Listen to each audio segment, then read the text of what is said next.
अच्छा, class homework था ना? हाँ सर। वो हुआ क्या आप लोग का? थोड़ा मैच करवाइए आंसर। क्या था आउटपुट?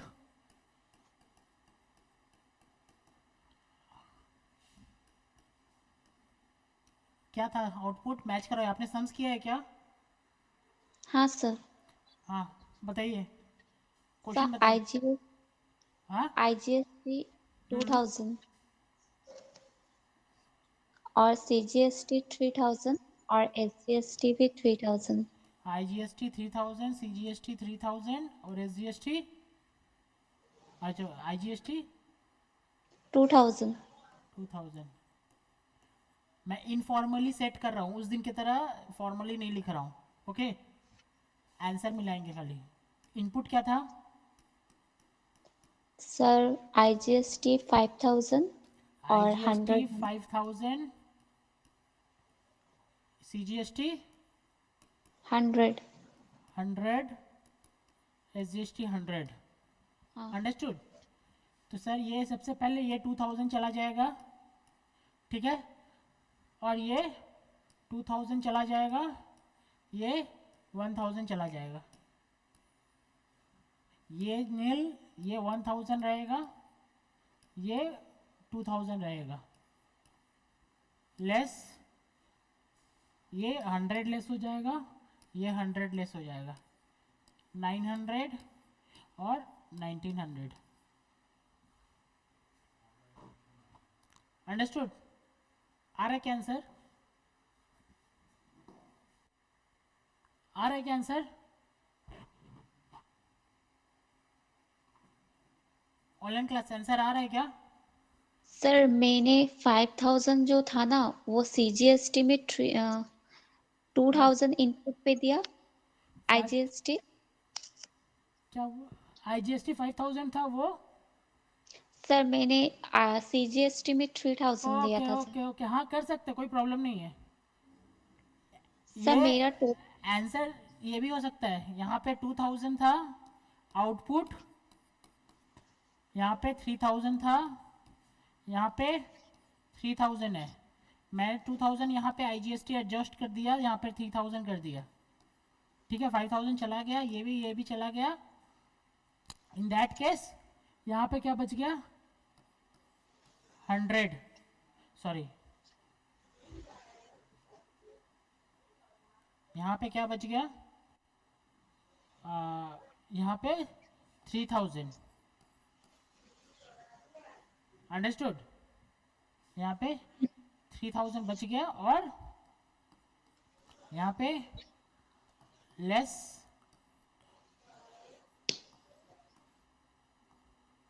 ये कर सकते हैं कि नहीं कर सकते? हम्म? सर कर सकते सर। कर सकते हैं। ये देखिए, ये कर सकते हैं कि नहीं कर सकते हैं? हम्म? ये 100 रुपीज़ कैरी फॉरवर्ड है ना? हाँ सर, CGST वाला। और ये पेबल 2900। हाँ सर। समुद्र समझ में आ रहा है क्या? हाँ सर। लेकिन एक बात बता दे रहा हूँ, ये जो मैंने आपने नीचे किया ना वो गलत है। मेरा सर ऊपर देखिए, मेरा ऊपर देखिए, कितना पेबल है टोटल? 28। आपका कितना पेबल है? 29। ये डिफरेंस है सेटअप करने में। आपने सेटअप दोनों सही किया है, एज पर लॉ सेटअप किया। सर 3000 सेटअप कर सकते हैं क्या? कर सकते, कोई प्रॉब्लम नहीं है 3000 सेटअप। लेकिन सर 3000 सेटअप करने के लिए आपका पेबल, आपका एक जगह कैरी फॉरवर्ड आ रहा है। आप खुद को एक प्रैक्टिसनर समझिए। आपके पास क्लाइंट है, वो क्लाइंट किस पे खुश होगा? 2800 पे खुश होगा या 2900 पे खुश होगा? हम्म? बताइए, 2800 पे खुश होगा या 2900 पे खुश होगा? सर 28। यस, 2800 पे। ठीक बोल रहे हैं, वही वाला यही प्रॉब्लम है। आपको एग्जाम में देगा ऐसा सम्स, आपको एग्जाम में ऐसा सम्स देगा, आप सेट ऑफ करके आ जाएंगे इसके संग, मार्क्स काट लेगा यहाँ पे। ठीक है। हाँ सर। तो सर आप ऐसे कर सकते हैं क्या सेटअप, 2000, 3000 और यहाँ पे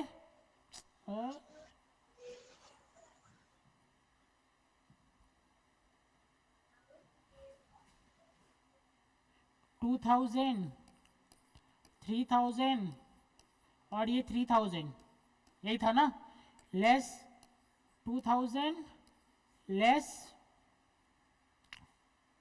यहाँ पे कितना आने वाला है, 100,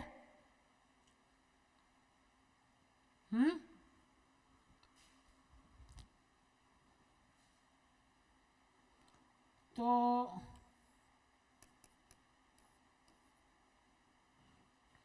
अगर मैं इसको फिर 3000 सेटअप कर दूं तो इसका 100 बेकार हो जाएगा। अरे बेकार होगा कि नहीं होगा, 3000 सेटअप कर दूं हाँ सर। तो इसको 2900 सेटअप कर देते हैं और इसका कितना बच गया, 100। अब ये क्या हो गया,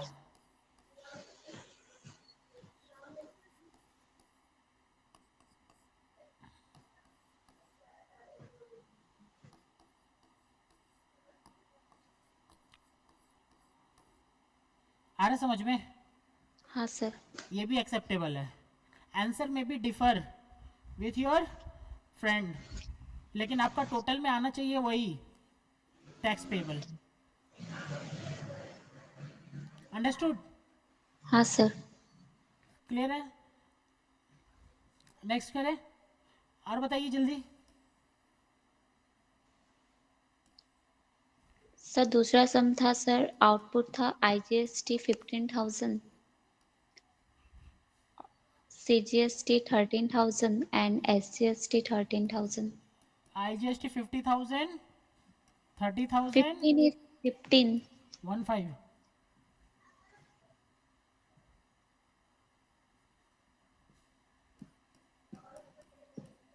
30,000, 30,000, यही तो, सर ये 30 नहीं, 13, 13, 113।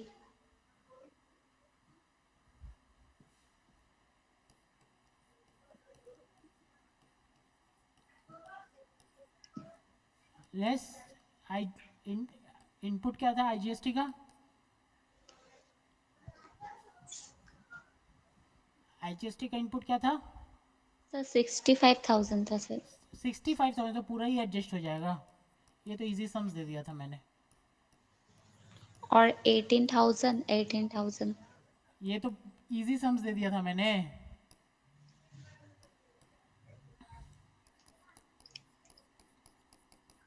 ये कितना लेस हो गया, 65,000 था ना, हाँ सर। ये इसमें से कितना हो गया, 26 और 15, 26, 26 5 31, 41,000 और इसमें 41,000 में से 65 में से 41 चला गया, क्या तब क्या बचा, 40 में से 24,000, 24,000 है ना। हाँ सर। और ये सर 18,000 80, दोनों, 18।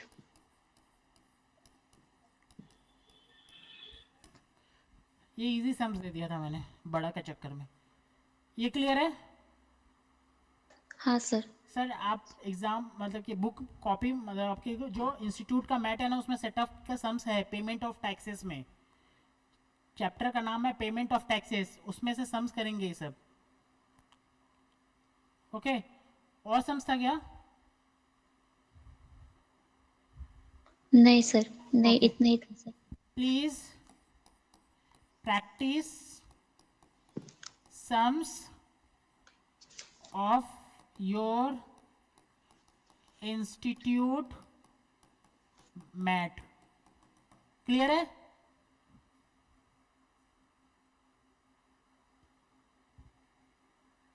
हाँ sir. And this is the important one, ठीक है। सर जो पहला क्वेश्चन था वहाँ पे मतलब CGST और SGST दोनों में मतलब थोड़ा थोड़ा मतलब डिस्ट्रीब्यूट करना था मतलब। हाँ, आपका ये this answer is also correct, this answer is also correct, this is wrong.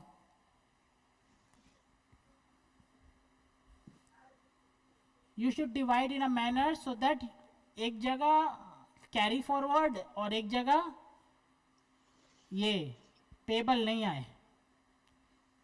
Understood? हाँ सर.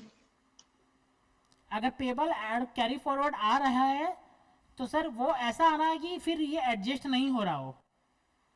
अंडरस्टूड? हाँ सर. जैसे कि आपका CGST पेबल आ रहा है, सुनिए, CGST पेबल आ रहा है और SGST का क्रेडिट है. CGST पेबल आ रहा है और SGST का क्रेडिट है, तो सर वो एडजस्ट कर सकते हैं क्या? वो नहीं कर सकते. समझ में आ रहा है क्या? हाँ सर. ठीक है, ओके. Next, customs. कस्टम्स का शीट मैंने शेयर कर दिया ऑलरेडी. ठीक है.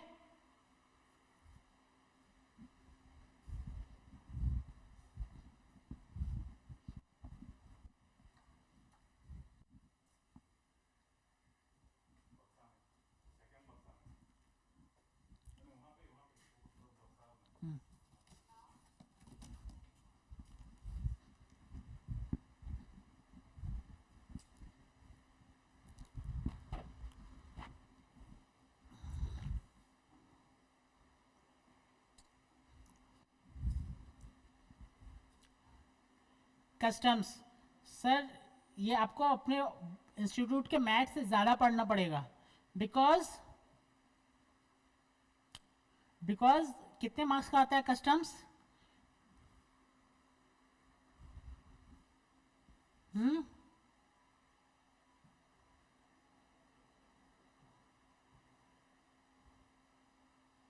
5 नंबर का.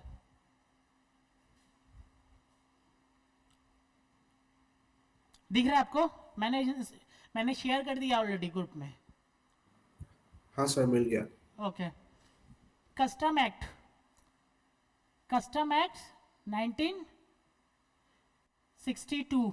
Custom act 1962. सबसे पहले कस्टम समझते हैं. कस्टम होता क्या है sir? Custom is a place where imported goods and exported goods are examined and duty is collected. फिर से मैं बोल रहा हूँ, custom area is a place where imported goods from where? Imported goods from other countries and exported goods to other country is examined and duty is collected. Clear है? Yes sir. Sir बहुत heavy नहीं बोल रहा हूँ, normal. Custom सुनते क्या feel आना चाहिए सर? पोर्ट के बाहर कस्टम खड़ा रहेगा. पोर्ट के बाहर कस्टम खड़ा रहेगा. पोर्ट मतलब क्या? पानी वाला. सर एयरपोर्ट के बाहर कस्टम खड़ा रहेगा. Yes sir. ओके, बस वही वो फीलिंग चाहिए मुझे. अंदर से वो फील आना चाहिए सर. कस्टम सुनते ही मुझे फील आ जाना चाहिए सर ये जो डोमेस्टिक टैरिफ है ना, यहाँ से आ रहा है गुड्स, तो सर गुड्स आते आते यहाँ से गुड्स आ रहा है, गुड्स आके कहाँ पे खड़ा आएगा? ये वाला पॉइंट पे, और ये पॉइंट में यहाँ पे कस्टम खड़ा रहेगा. यही वाली फीलिंग है ना? हाँ सर. ओके, यही फीलिंग चाहिए मुझे आप लोग से.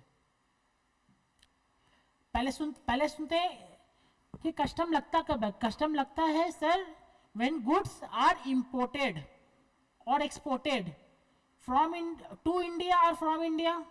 अगर गुड्स एक्सपोर्ट हो रहा है तो एक्सपोर्ट ड्यूटी ये लगेगा ना? Yes sir. और इंपोर्ट हो रहा है तो इंपोर्ट ड्यूटी. इंपोर्ट ड्यूटी यही लगेगा ना? सर चैप्टर किसके ऊपर बेस है पता है आपको? चैप्टर बेस है इंपोर्ट ड्यूटी के ऊपर. सर तो एक्सपोर्ट ड्यूटी के ऊपर चैप्टर बेस क्यों नहीं है? सर एक्सपोर्ट ड्यूटी के ऊपर चैप्टर बेस इसलिए नहीं है because most of the product most of the product, more than 99% of the product is exempted of paying export duty at the time of export. At the time of export duty payment नहीं करना है, because we love export. Government try to boost the export of the country, है कि नहीं? अरे मोदी का, our honourable prime minister का vision ही है ना यार, मेक इन इंडिया का एक्सपोर्ट करना.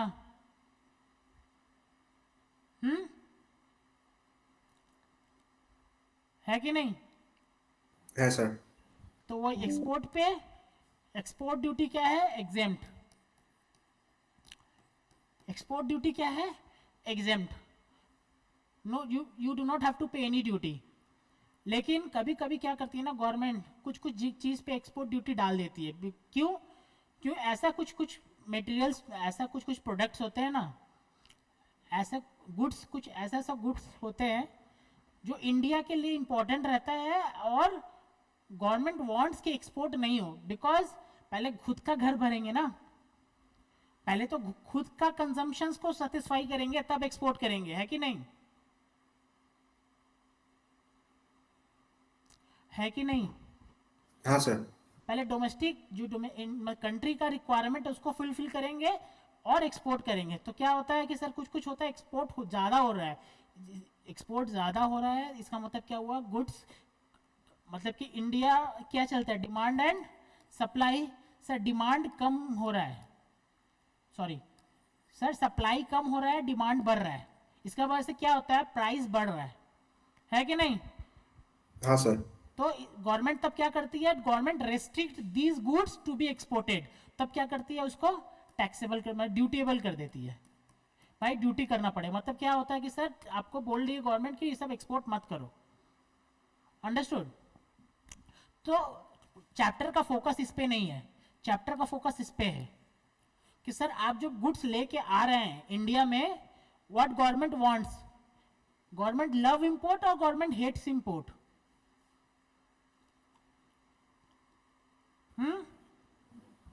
गवर्नमेंट लव इंपोर्ट और hate import. Sir hate import. Hate import. Why? क्योंकि सर एक्सपोर्ट पे ज़्यादा फायदा है. एक्सपोर्ट में ज़्यादा फायदा. सबसे ज़्यादा वर्स्ट बात क्या ना, if you are importing goods from से US, if you are importing goods from US, तो उसमें दो ड्रॉबैक है. क्या क्या ड्रॉबैक है? पहला बात, you are not considering make in India products, है कि नहीं? अरे make in India products, you are not considering make in India products. And second बात क्या है? सेकेंड चीज ये है, you are, because of your import India loses foreign currency, क्योंकि आप पेमेंट तो यूएस को डॉलर में ही करेंगे.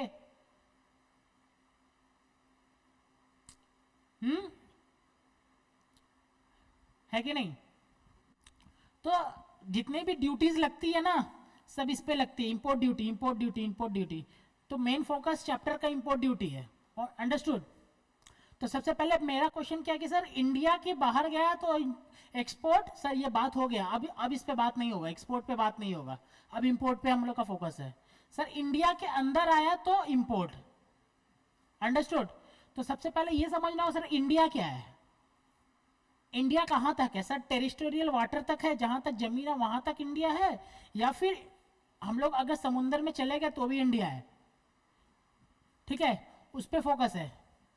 सबसे पहले देख लीजिए, ये अपना India domestic tariff area. Domestic tariff area से सर 12 नॉटिकल माइल, उसको क्या बोलते हैं? वो भी इंडिया है. Indian territorial water. अंडरस्टूड? हाँ सर. फिर सर 12 नॉटिकल माइल, ठीक है. दूसरा है कि सर अगर यहाँ से 24 नॉटिकल माइल चले गए तो इंडियन कस्टम वाटर, उसको क्या बोलते हैं सर? टर्मिनोलॉजी है. सो उस वाटर को क्या बोलते हैं सर? Indian custom water. कहाँ तक रहता है सर? 24 नॉटिकल माइल तक. सर नॉटिकल माइल किसको बोलते हैं अभी बताऊंगा. नॉटिकल माइन किसको बोलते हैं वो वी विल विजिट. कि नॉटिकल माइन किसको बोलते हैं, कितने किलोमीटर. किलोमीटर को सुनने में अच्छा फील होता है सर. हाँ 12 किलोमीटर, 1 किलोमीटर, है कि नहीं सर? नॉटिकल माइल सुन के तो नया सा फीलिंग आ रहा है, ये अलग ही मेजरमेंट है।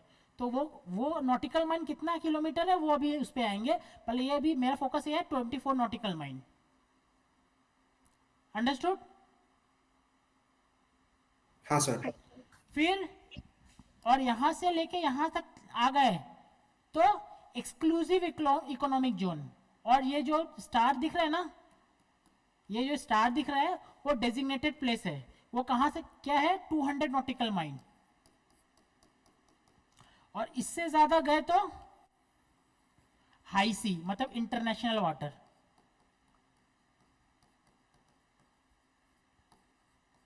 क्लियर है? क्लियर है हाँ सर। सर? ये सब डेजिग्नेटेड एरिया क्या है सर? यहीं से तो पेट्रोलियम क्रूड, ओएनजीसी सारा पेट्रोलियम क्रूड एक्सट्रैक्ट करता है। ओएनजीसी या डिफरेंट क्रूड एक्सट्रैक्शन कंपनीज बोलता है ना, ऑफ शोर ही, मतलब समुद्र में जाके पेट्रोलियम डिस्कवर होता है और उसको एक्सट्रैक्ट करते हैं, वो ये पोर्शन है। क्लियर है? Yes sir, clear. तो आपको यहाँ पर क्या देखना है sir? 12 nautical mile Indian territorial water, 24 nautical mile Indian custom water, और 200 nautical mile exclusive economy zone. उसके बाद क्या है? हाई सी। क्लियर है? Yes sir. हाँ सर। ओके, आगे बढ़ते हैं। India is extended up to 200 nautical miles including Indian territorial water, Indian custom water। तो इंडिया कहाँ तक है सर? 24 नॉटिकल माइल तक। क्लियर है? Sorry, yes. उल्टा बोल दिया, 200 नॉटिकल माइल तक। क्लियर है? और इसका जो डेजिग्नेटेड प्लेस है वो भी इंडिया का ही है। ठीक है? मतलब क्या है सर? यहां से अगर क्रूड एक्सट्रैक्ट हुआ, यहां से क्रूड एक्सट्रैक्ट हुआ, क्रूड मतलब क्रूड ऑयल या नेचुरल गैस एक्सट्रैक्ट होके इंडिया वापस आया, तो इसको इंपोर्ट नहीं बोलेंगे। क्लियर है? हाँ सर। ओके सर, यहाँ पे शिप था, यहाँ पे शिप होके यहीं से चला गया, यहाँ से शिप से यहीं से चला गया, तो सर ये इंपोर्ट ऑफ गुड्स है कि नहीं है टू इंडिया? सर नहीं है। नहीं है। ओके सर, यहाँ से शिप होके यहाँ से निकल गया, तो import of goods from India है कि नहीं है? हाँ, आंसर इज है। सर ऐसे नहीं निकल सकता, अपना मन घूमते हुए निकल गए नानी का घर, ऐसा नहीं चलेगा सर। वो अगर यहाँ पे आया है ना, इंडियन टेरिटोरियल वाटर में घुस गया है, ये इंडियन टेरिटोरियल वाटर यहाँ तक है, यहाँ पे घुस गया तो उसको यहाँ पे आके रिपोर्ट करके फिर जाना पड़ेगा। क्लियर है? सर मतलब आधे से रिटर्न नहीं कर सकते वो लोग? जा सकते हैं, जा सकते हैं सर, आने से रिटर्न जा सकते हैं। अगर आपने यहाँ पे लैंड किया है और गुड्स यहाँ पे कस्टम बैरियर है, इसको बोलते हैं कस्टम बैरियर, और इसको बोलते हैं क्या? Domestic tariff area. Domestic tariff area मतलब हम लोग जहाँ खड़े हैं, डोमेस्टिक। अंडरस्टूड? अगर गुड्स को ऑफलोड करके डोमेस्टिक एरिया में ले जाना है तो जाके इंपोर्ट ड्यूटी लगेगा। क्लियर है? Yes sir. अगर यहाँ से इंपोर्ट से अगर सोचो, यहाँ पे गुड्स आया, अनलोड किया, अनलोड करके फिर ऑफलोड करके चला गया, तो इंपोर्ट ड्यूटी नहीं लगेगा।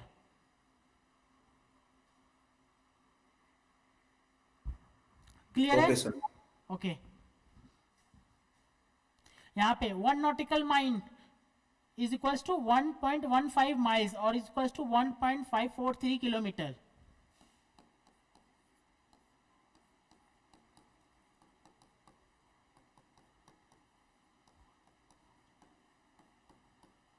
क्लियर है? Yes sir.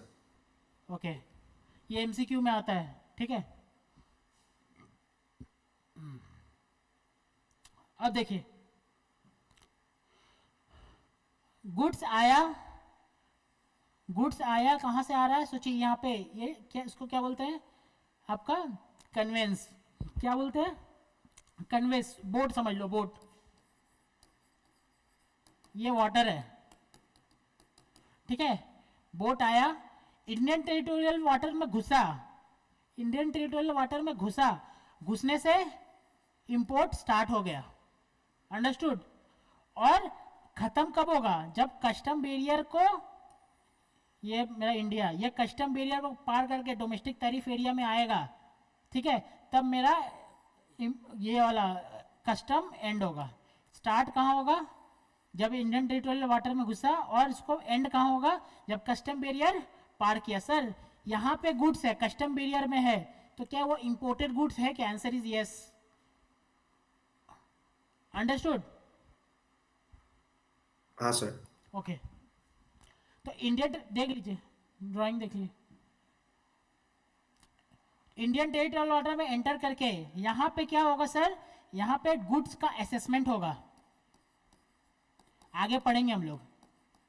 गुड्स का असेसमेंट होगा सर, गुड्स क्या रेट का है, गुड्स में क्या क्या एडिशन करना है, क्या क्या क्या एडिशन। वैसे समझ लीजिए यहाँ से $100 का गुड्स आ रहा था यूएस से, यहाँ पे $100 है, उस पर तो कुछ ड्यूटी रेट ऑफ, मतलब इसका कन्वर्सन रेट लगेगा इंडिया का 8300, और उस पर कोई रेट ऑफ ड्यूटी लगेगा, सोचिए 10%, 830 रुपया ड्यूटी पेबल। तो ये सब जो मैंने आपको बोला वो कहाँ असेस होगा? यहाँ पे असेस होगा। यहाँ पे ड्यूटी पेमेंट होगा, असेसमेंट भी यहीं पे होगा, ड्यूटी पेमेंट भी यहीं पे होगा, और यहाँ पे उसके बाद जब ड्यूटी पेमेंट हो जाएगा तो यहाँ से ये डोमेस्टिक टैरिफ के लिए, डोमेस्टिक टैरिफ में हम लोग के यहाँ के लिए निकल जाएगा। क्लियर है? Yes sir. राखी क्लियर है? हाँ सर। ओके, एक बहुत ही फेमस केस लॉ है, देख लीजिए। Import starts once goods entered into, case law किसका है? गार्डन। केस लॉ किसका है? Garden silk milk and Kiran spinning milk, ठीक है। Import starts once goods entered into territorial water. Territorial water समझ में आ रहा है ना आपको? 200 नॉटिकल माइल्स। क्या हो गया? हाँ sir. Goods entered into territorial water of India and completed once goods crosses the custom barrier of the India and mixing with the mass of goods, मतलब कि goods, mass of goods मतलब कि domestic tariff area। Clear है? Sir एक बार repeat कर दीजिए। Good import starts, मतलब import, यही तो मैंने बोला ना। Import starts when goods entered into territorial water, ये रहा, of India and completed once goods crosses the custom barrier, ये रहा custom barrier क्रॉस किया है, of India and mixing with the mass of the goods, मतलब क्या? Domestic tariff area. Clear है? हाँ सर। ओके, दो चीज का बात होता है, सेक्शन 223 और section 218। 218 import export of goods, उसका बात ज्यादा नहीं करेंगे हम लोग, उसका बात करेंगे ही नहीं, क्योंकि वो मेजरली एग्जेम्प्ट रहता है। क्लियर है?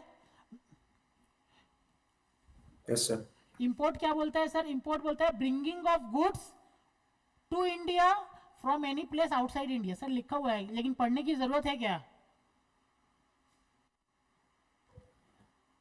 Yes sir. ठीक है, लेकिन ये याद रखना, गुड्स नॉट सर्विस, ठीक है। तो सर्विस पे कस्टम ड्यूटी नहीं लगती है, सर्विस से क्या लगती है? जीएसटी। क्लियर है? हाँ सर। सर गुड्स पे जीएसटी लगेगी, इंपोर्टेड गुड्स पे जीएसटी लगेगी? इंपोर्टेड गुड्स पे जीएसटी लगती है क्या? सर नहीं, कस्टम। कस्टम तो लगेगा, जीएसटी लगेगा क्या? यस या नो? काटू या छोड़ दूं? लगेगा कि नहीं लगेगा? सर नहीं पता। आंसर इज लगेगा। जीएसटी दोनों पे लगेगा, कस्टम पे भी लगेगा, गुड्स पे भी लगेगा एंड सर्विस पे भी लगेगा, ठीक है। अंडरस्टूड? ये सर्विस पे जीएसटी लगता है, उस पर कैसे पेमेंट करते हैं? आरसीएम, याद है? हाँ सर। ये कब पेमेंट करते हैं? Eight the time of giving custom duty, उसके संग जीएसटी भी ऐड कर देता है और बोलता है पूरा पैसा लेके आओ। क्लियर है? Yes sir. हम लोग पढ़ेंगे, आगे पढ़ेंगे, जब गुड्स वैल्यूएशन करेंगे ना तब पढ़ेंगे, ठीक है? गुड्स किसको किसको बोलते हैं? गुड्स किसको? गुड्स इंक्लूड्स बोल रहा है, मीन्स नहीं। Goods includes vessel, aircraft, vehicle. मतलब कि सर आप वेसल ला रहे हैं ना, वेसल, वेसल मतलब क्या होता है? ये है कि नहीं? एयरक्राफ्ट, एयरक्राफ्ट पता है ना? Yes sir. अभी हमको बनाने नहीं आता भाई, ये समझ लो एयरक्राफ्ट है, ठीक है? वेसल और व्हीकल,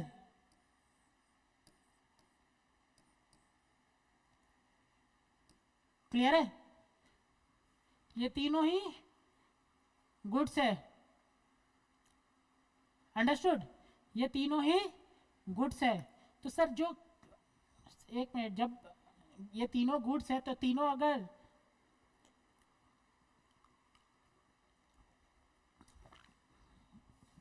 ये तीनों ही गुड्स है तो इसका मतलब ये जो वेसल आ रहा है यहाँ पे, आके यहाँ पे ऑफलोड करेगा, ऑफलोड करके चला जाएगा। तो सर जो आ रहा है यहाँ पे, वो उसके ऊपर भी ड्यूटी लगेगा क्या, या फिर सिर्फ गुड्स के ऊपर ड्यूटी लगेगा? अरे custom duty is leviable on, custom duty is payable on what? On goods.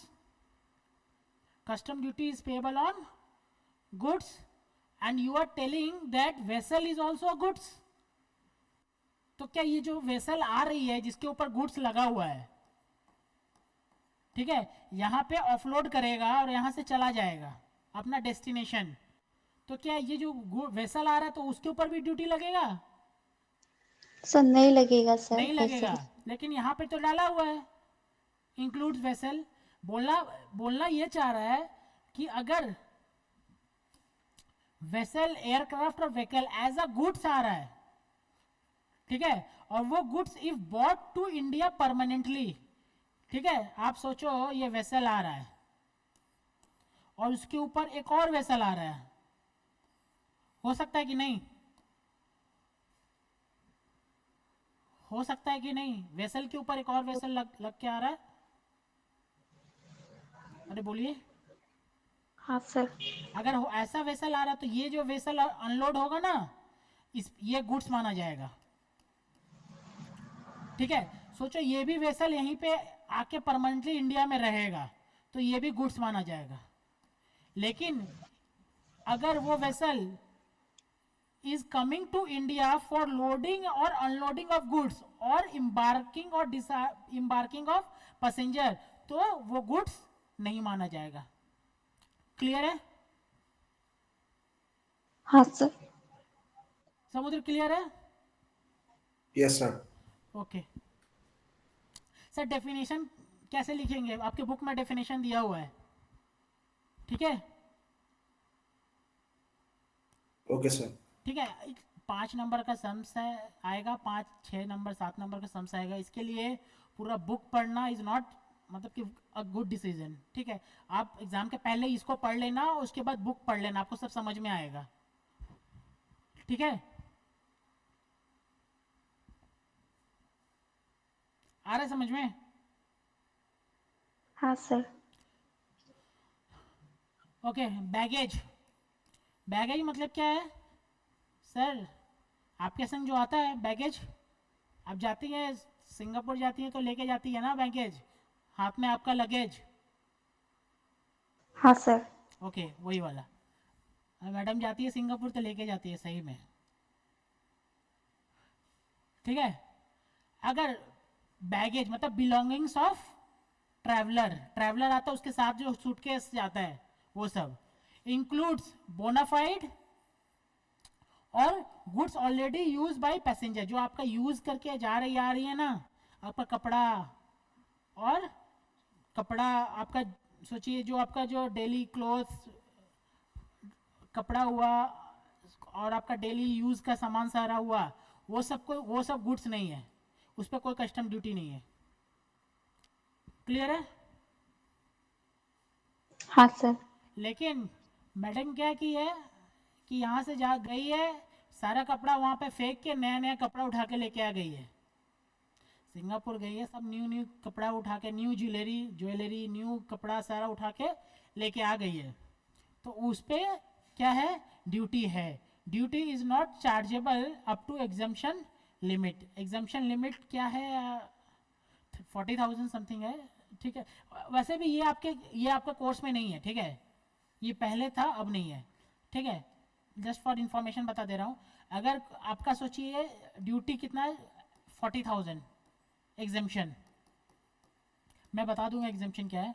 अगर एग्जाम्शन 40,000 है तो आपका जितना भी गुड्स है उसका वैल्यू अगर 80, सोचिए 60,000 है, तो आपका 20,000 पे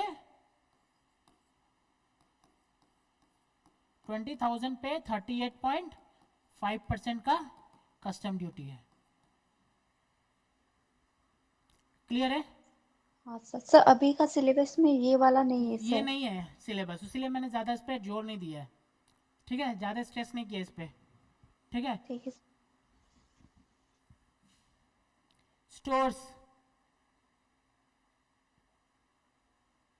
स्टोर्स का मतलब क्या होता है, goods for use in vessel. Vessel में जो यूज होता है ना, जैसे वेसल में क्या क्या यूज होता है, केरोसिन, ऑयल, और जो लोग वेसल में 7-8 दिन 8 दिन 10 दिन के लिए 10 दिन के लिए जाते हैं, उन लोग तो खाना पानी सब लेके चलते हैं,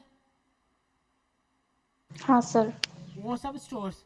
fuels, spare parts, other articles whether or not used for immediate feeding.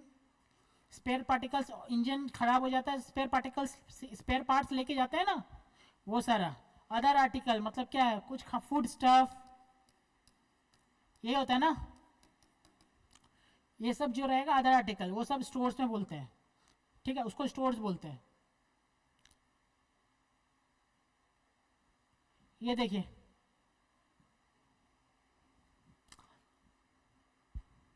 Custom क्या मतलब, कस्टम, एक कस्टम से आ रहा है मेरा प्रोडक्ट, एक गुड्स आ रहा है कस्टम से, उसको क्या प्रोसीडियर है, ठीक है। कस्टम से आ रहा है मेरा जहाज, यही है ना, कस्टम एरिया यहाँ पे है, और यहाँ पे वो गुड्स लोड होता है, सॉरी गुड्स अनलोड होता है। क्लियर है? जो हाँ पर्सन सर। जो पर्सन आता है ना जहाज में बैठ के, जिसको मास्टर बोलते हैं, मास्टर याद है, मास्टर, ठीक है, उसको कस्टम लॉ में क्या बोलते हैं, प्रॉपर ऑफिसर,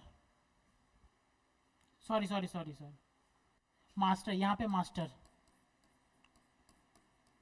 मास्टर रहता है ना, प्रॉपर उसे उसको नहीं बोलते, मास्टर रहता है ना, वो यहाँ पे गुड्स अनलोड करता है, और यहाँ पे जो कस्टम वाले लोग होते हैं ना, उसको क्या बोलते हैं, पीओ। पीओ मतलब प्रॉपर ऑफिसर, ठीक है, दो है, एक मास्टर है और एक प्रॉपर ऑफिसर है। क्लियर है? और यहाँ पे इंपोर्टर है, 3 पार्टी इन्वॉल्व है ना, हाँ, हाँ सर।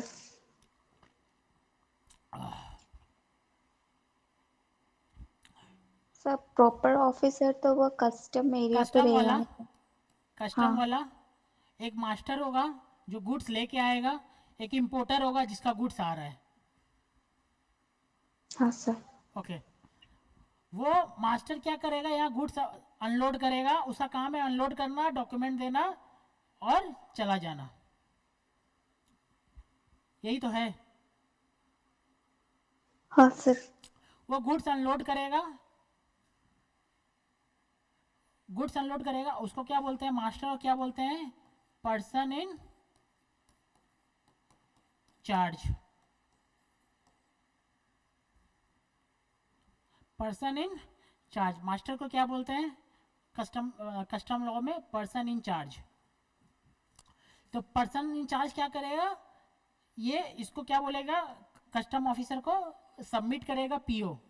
सबमिट किसको सबमिट क्या करेगा सर, आईजीएम सबमिट करेगा, और इंपोर्ट रिपोर्ट,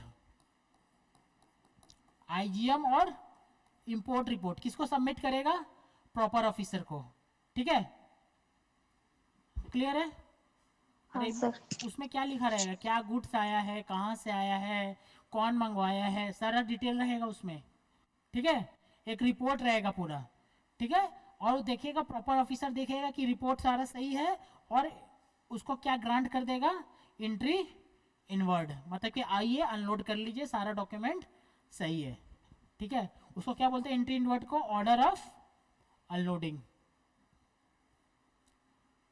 क्लियर है यहाँ तक? हाँ सर। ओके, ये क्लियर है। अभी तक डोमेस्टिक कस्टम एरिया में नहीं आया हुआ है, ये यहाँ पे पोर्ट में है। ठीक है, आ रहे समझ में? सर ओके, अब इंपोर्टर का काम स्टार्ट हो जाएगा, वो यहाँ पे अनलोड करेगा और अपना घर जाएगा।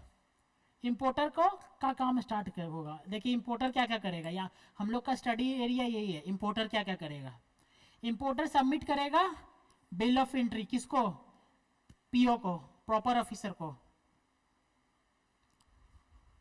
हाँ, हाँ सर। अब प्रॉपर ऑफिसर के पास आईजीएम हो गया। आईजीएम मतलब क्या है, import goods, sorry general import goods report, IG और इंपोर्ट रिपोर्ट, कुछ भी हो गया है। और पीओ से क्या मिल गया है, पीओ बोला, इंपोर्टर से क्या मिल गया है, बिल ऑफ एंट्री। एंट्री। ये दोनों का बिल ऑफ एंट्री में क्या होता है, यही सब रहता है सर, कि कब, मतलब कि क्या गुड्स है, कब खत्म, मतलब क्या यहाँ से आया है, क्या वैल्यू में आया है, सारा सब डिटेल रहता है बिल ऑफ एंट्री में। सबमिट करेगा बिल ऑफ एंट्री और पीओ।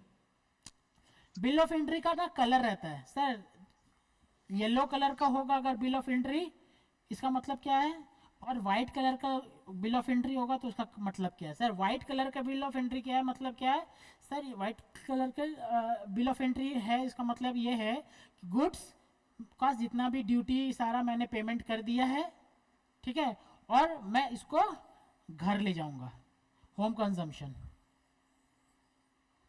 क्लियर है? हाँ सर। ठीक है, घर ले जाऊंगा।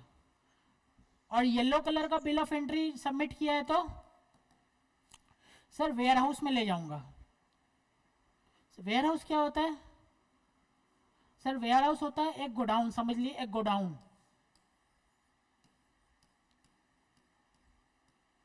एक गोडाउन किसके अंडर में, अंडर कस्टम। क्लियर है? हाँ सर। गोडाउन मतलब कि सर घर नहीं ले जाऊंगा, गोडाउन में ले जाऊंगा। अब गोडाउन में ले जाते तो सब उसको क्या बोलते हैं, वेयर हाउस। तो घर क्यों नहीं ले जाएंगे, कुछ भी हो सकता है ना, कि अभी अभी नहीं ले जाएंगे, हो सकता है कि कुछ और गुड्स आने वाला है, सारा को एक साथ ले जाऊंगा ट्रैवलिंग कॉस्ट बचाने के लिए, हो सकता है ना। हाँ या हाँ फिर सर। ड्यूटी, कस्टम पे। ड्यूटी, कस्टम ड्यूटी इतना ज़्यादा है कि मेरे पास अभी पैसा नहीं है जमा करने के लिए, अभी रखिए मेरा पैसा 3-4 दिन बाद आने वाला है, बिकॉज ऑफ एनी रीज़न। मैंने तो कुछ कुछ रीज़न अपने मन से डिराइव किया है, लेकिन because of any reason sir godown में रखना चाहते हैं तो गोडाउन में रखो, कोई प्रॉब्लम नहीं है। सर गोडाउन में रखने से क्या रेंट लगेगा, answer is yes, rent is leviable. ठीक है, अरे गोडाउन में सर। रखने से रेंट लगेगा ना, किसी और के गोडाउन में रखने से, हाँ सर। वही है, रेंट रखना, रेंट लगेगा और गोडाउन पे रखना। ठीक है, और वाइट मतलब क्या है कि गोडाउन में नहीं रखेंगे, घर ले जाएंगे। येलो मतलब क्या है कि वेयर हाउस में जाएगा, वेयर हाउस मतलब गोडाउन में जाएगा। क्लियर है? हाँ सर। ठीक है, तो सर सबसे पहले तो हमको ये देखना है कि घर ले जाओ, गोडाउन में ले जाओ, गुड्स का तो वैल्यू करना पड़ेगा ना, क्या गुड्स है, कितना ड्यूटी पे पेमेंट करना है, वो तो जल्दी करना पड़ेगा। तो सर बिल ऑफ एंट्री आप क्या फाइल कर सकते हैं, येलो फाइल कर सकते हैं और वाइट फाइल कर सकते हैं, कर सकते हैं ना? हाँ सर। उसमें तो सारा चीज लिखा, उसमें तो सारा चीज लिखा रहता है कि सर ड्यूटी इतना पेएबल है आपका। अब बताओ ड्यूटी पेएबल इतना है, तो ड्यूटी पेएबल इतना है आपका, से 10 करोड़ है, 10 करोड़ ड्यूटी पेएबल है, आपके पास पैसा है, कहाँ ले जाना चाहते हैं? हाँ सर पैसा है, पेमेंट करो, तो होम कंजम्पशन हो गया।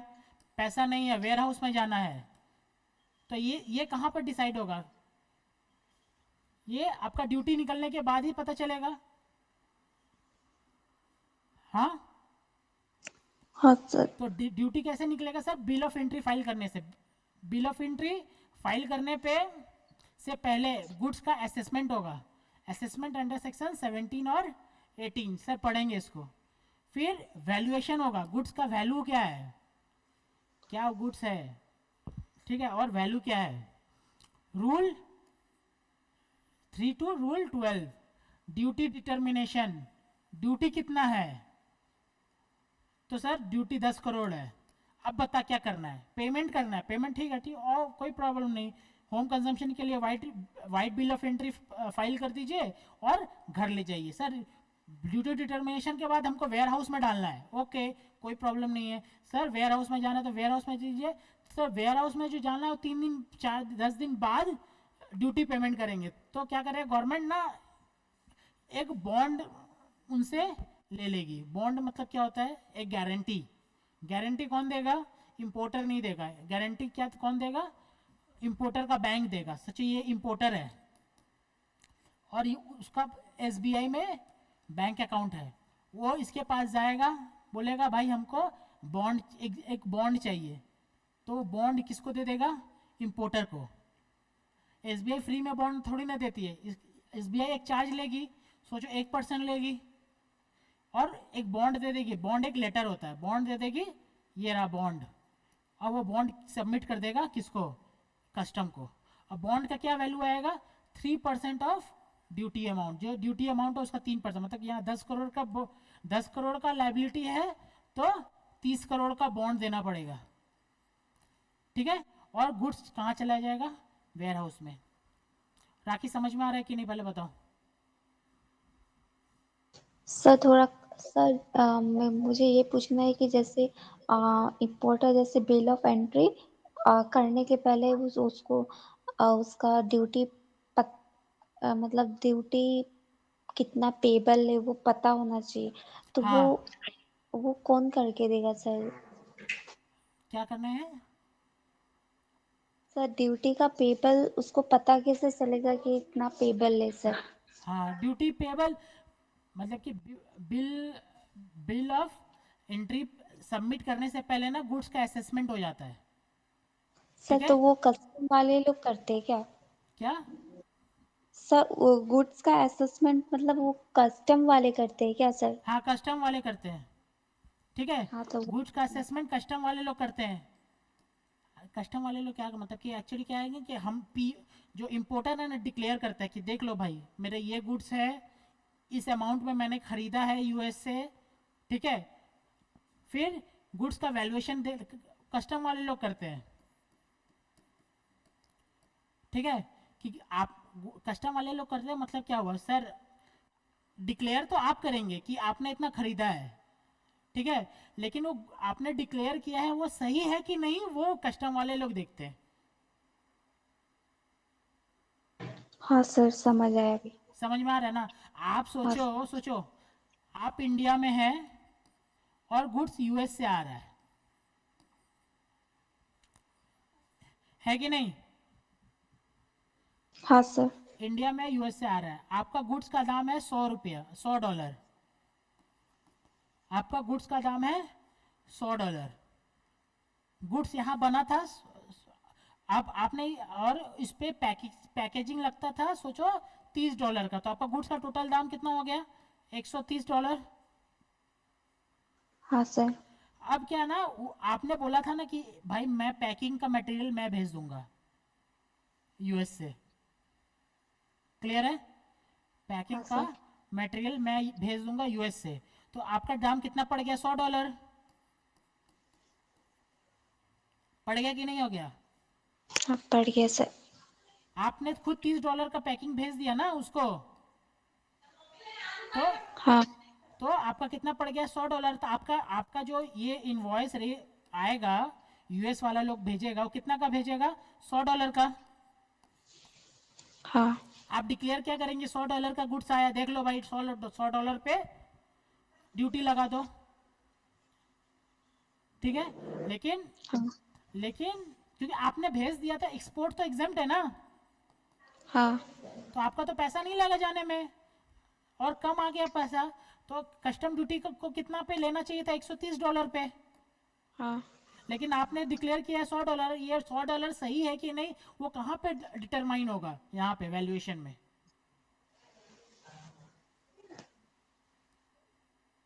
समझ में हाँ आया? सर। आप हाँ अगर सर। $100 अगर आप अगर $100 ये किए, डिक्लेयर किए, तो फिर आपसे पूछा जाएगा कि भाई कुछ ऐसा ऐसा चीज़ तो नहीं है कि आपने पहले पेमेंट कर दिया है, कि गुड्स आपने पहले भेज दिया है, तो आपने बोलेंगे नहीं नहीं नहीं, मेरा $30 का मैंने गुड्स भेजा था, तो वो $30 $100 में ऐड हो जाएगा, आप कस्टम ड्यूटीज पे लगेगा $130 पे। आ रहा है समझ में? हाँ सर। सर अगर वो बिल ऑफ एंट्री में वो जैसे 30 का पैकेजिंग का वो मेंशन ही नहीं करेगा तो सर 100 पे लगेगा ना सर? हमको पता है कि एक जन कोई ना कोई पूछेगा जरूर कि सर $30 बोलेगा ही नहीं, बोलेगा नहीं हाँ भेजे $30 का गुड्स, यही हाँ तो। हाँ लेकिन भाई इस पे ये एजम्पशन पे नहीं चल रहा है। क्या एजम्पशन पे चल रहा है? मेरा जितना भी लॉ है ना, वो क्या एजम्पशन पे चलता है पता है? एजम्पशन पे ये चलता है कि सर जो इम्पोर्टर है इन कस्टम या फिर जीएसटी रजिस्टर्ड पर्सन है in GST act is a bona fide person, चोर नहीं है। क्लियर है? हाँ sir. Sir section 15 of GST act आपने पढ़ा है क्या? Section 15 GST valuation. हाँ सर। हाँ, उसमें भी था ना कि ऐड करना है, पैकेजिंग ऐड कर देना है। हाँ हाँ सर। हाँ, तो सर अगर कोई बोलेगा कि मैंने पैकेजिंग करवाया ही नहीं है, तो है कि नहीं? सब हाँ ठीक है, ऐसे नहीं चलता। हम लोग वी अज्यूम कि the all the tax payer और all the importer are bona fide, चोर नहीं है। अगर चोर है तो इसके लिए अलग प्रोसीडिंग है, ठीक है, कस्टम में, ठीक है। हाँ सर। तो वो जो वैल्यू डिटरमाइन होगा वो यहाँ पे होगा। क्लियर करते हैं, ये तक यहाँ तक क्लियर है? ड्यूटी डिटरमाइन होने के बाद उससे पूछा जाएगा कहाँ, वेयर हाउस या फिर होम कंजम्पशन। बोलेगा होम कंजम्पशन, बोलेगा ठीक है ड्यूटी पेमेंट कर दो अभी, तो पेमेंट करेगा और लेके जाएगा। सर बोलेगा कहाँ, बोलेगा सर वेयर हाउस, तो बोलेगा ठीक है 3 टाइम्स ऑफ द ड्यूटी, उतना का बॉन्ड जमा कीजिए और वेयर हाउस में लेके जाइए। ठीक है, हाँ सर। ओके। मतलब वेयर हाउस में रखने से उसको बॉन्ड देना पड़ेगा ही? हाँ, वेयर हाउस में रखने से उसको बॉन्ड देना पड़ेगा। ठीक ठीक है, है सर। ओके।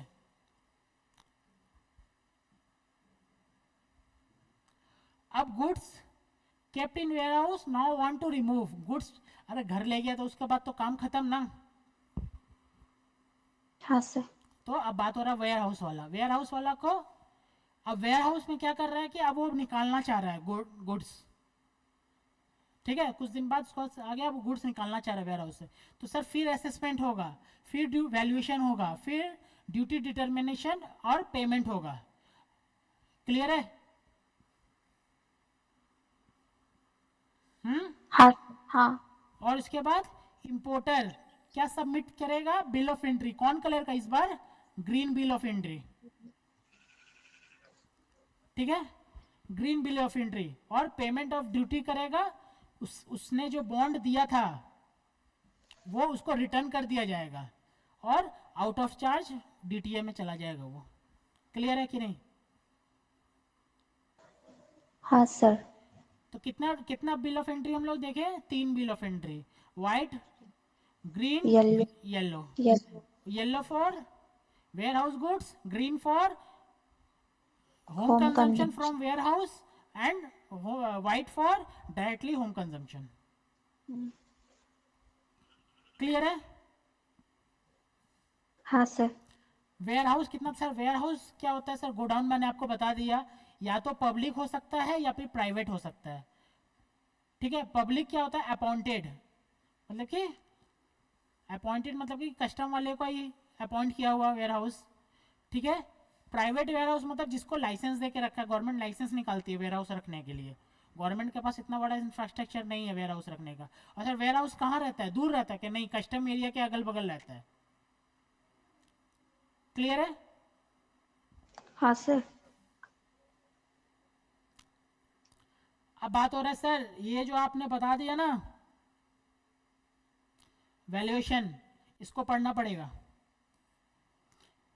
ठीक है,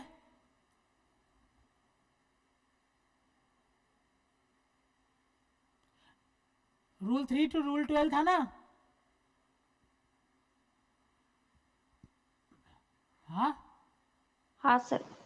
rule 3 transaction value, rule 4 transaction of identical goods, rule 5 similar goods, rule 6 कुछ नहीं है, rule 7 deductive value, rule 8 computed value, rule 9 BGA best judgement. ठीक है, 10 में एडजस्टमेंट, वो 10(1)(a), C, D, E, 10(2), rule 11 declaration, rule 10 rejection of transaction value. ठीक है, पढ़ते हैं एक एक करके।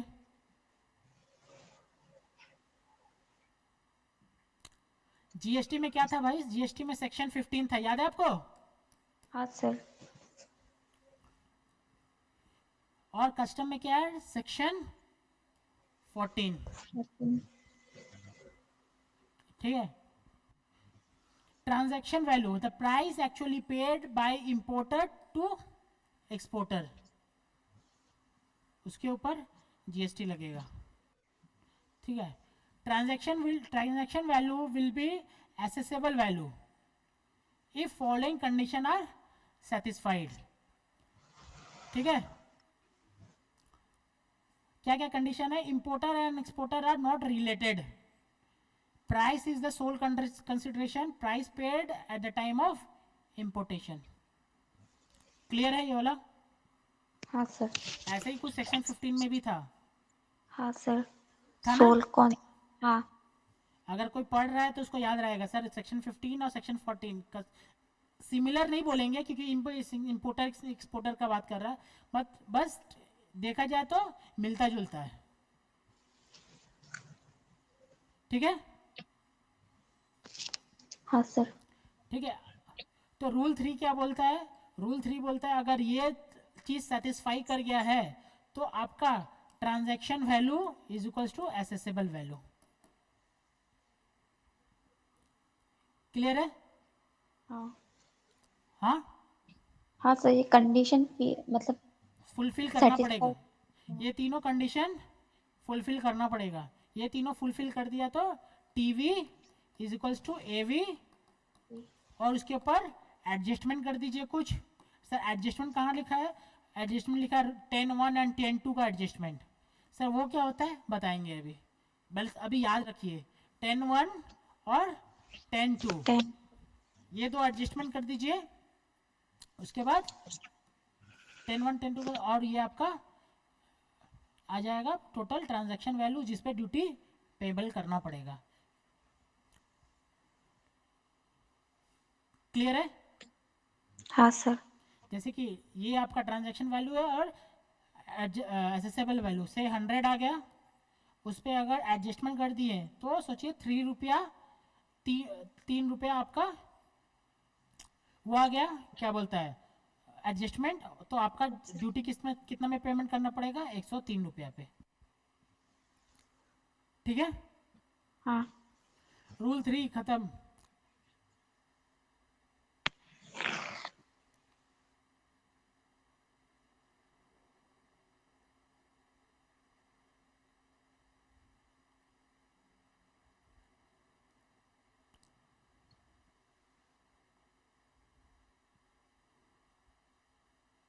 ओके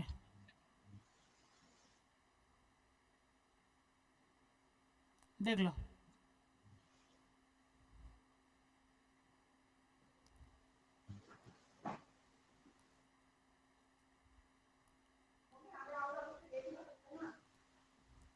क्या होता है देखिए, कुछ कुछ टर्मिनोलॉजी रहता है। Factory x factory price, x factory price क्या होता है सर? देखिए ये इंडिया है और ये यूएस है, ठीक है? यहाँ पे भी फैक्ट्री है ना, यूएस, हाँ सर। यूएस में फैक्ट्री है। तो ex ex ex factory price क्या होता है सर? यहाँ पे बनने का cost, price of the goods as comes out of the exporter factory, goods जो फैक्ट्री के बाहर खड़ा है, यहाँ खड़ा है, उसका cost, cost of production plus manufacturing margin, यही तो रहेगा। हम्म, हाँ, हाँ सर। तो इसको क्या बोलते हैं? X factory price. यहाँ से पोर्ट में ले जाना है, उसको क्या बोलते हैं? X factory price plus local freight plus local tax, है कि नहीं? और सर यहाँ से जो आता है, यहाँ पर पहुंचने के बाद उसको क्या बोलते हैं? Free on board.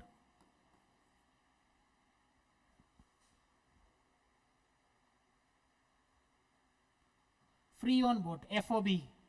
एफओबी क्या होता है? Price on board.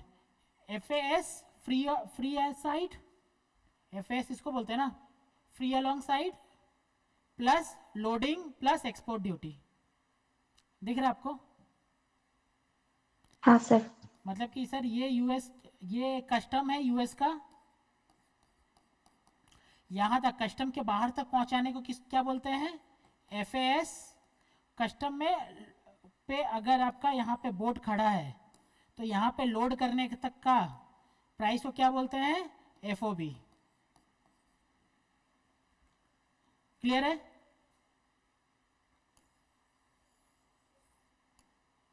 आ रहा है समझ में? सर एफएएस फिर से समझा दीजिए ना सर। एफएएस सर देखिए, ये आपका यूएस का, से आपका यूएस का फैक्ट्री है कि नहीं?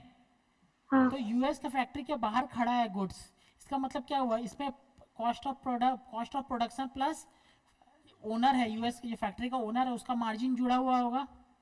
हाँ हाँ, इसको बोलते हैं एक्स फैक्ट्री प्राइस। समझ में आ रहा है? हाँ सर। अब यहाँ से यहाँ तक आया होगा गुड्स, यहाँ पे क्या लगा होगा? लोकल फ्रेट लगा होगा ना, हाँ फिर उसका टैक्स लगा होगा। किसका टैक्स? इसका टैक्स लगा होगा।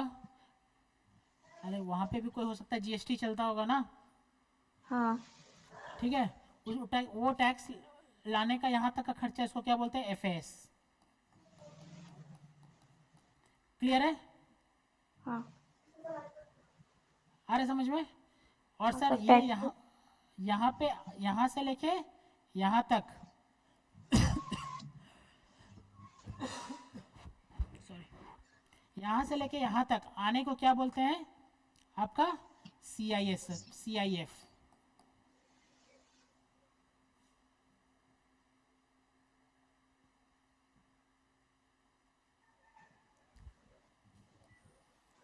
यहाँ पे आ गया था ना? हाँ यहाँ पे आने के बाद मैंने बोला था ना, दो दो एडजस्टमेंट होता है, 10-1 10-2। हाँ वो लगने के बाद जो यहाँ पे खड़ा है उसको क्या बोलते हैं? सीआईएफ।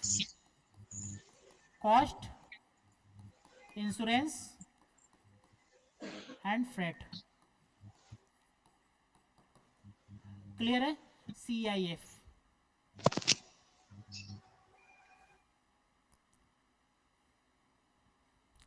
आ रहा है ये चीज समझ में?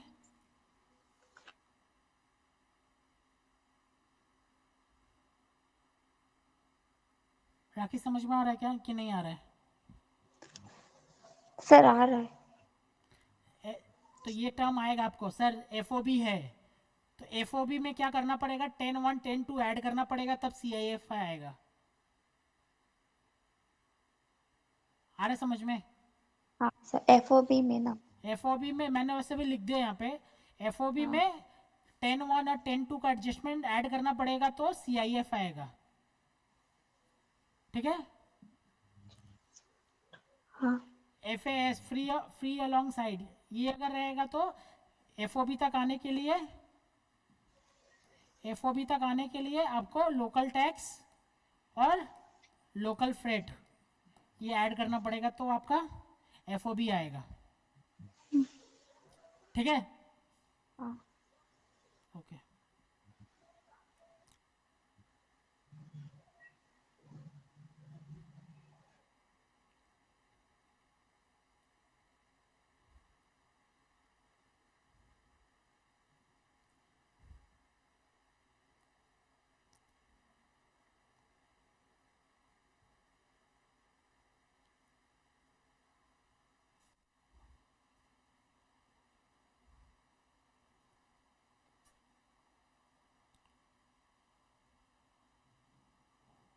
यहाँ पे देखिए, FOB याद है, वैल्यूएशन कर रहे हैं हम, वैल्यूएशन। ठीक है? FOB याद है, FOB प्राइस। हाँ ठीक है? वही। Add charges for cost of service, FOB as per custom at cost of transportation and loading. ठीक है? सुनिए इधर, ट्रांसपोर्टेशन के लिए दो चीज़ है। अगर ट्रांसपोर्टेशन, अगर फ्रेट, ट्रांसपोर्टेशन समझ में आ रहा है ना, ये वाला, यही तो ट्रांसपोर्टेशन है। हाँ ट्रांसपोर्टेशन अगर एयर से है, एयर मतलब क्या, हवाई जहाज से आ रहा है, तो मैक्सिमम कितना है, 20%। क्लियर है? और अगर नहीं समझ में आ रहा है, मतलब कि ट्रांसपोर्टेशन एग्जाम में नहीं दिया हुआ है, तो मैक्सिमम 20% ऑफ FOB।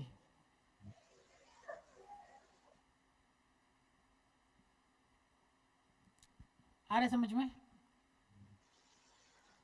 हाँ सर, सर दोनों में तो एक ही है। दोनों एक ही है, मतलब क्या दोनों एक नहीं है, आपकी आपको एग्जाम्स कराते हैं।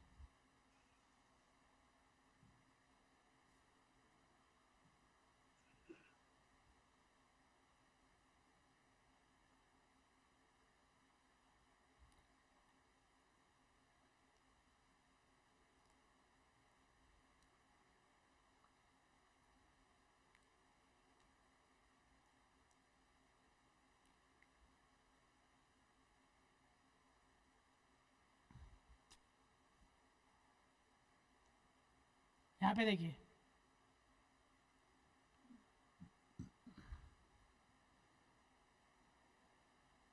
ये इसको पहले देखिए, एक्स फैक्ट्री प्राइस समझ में आ रहा है आपको?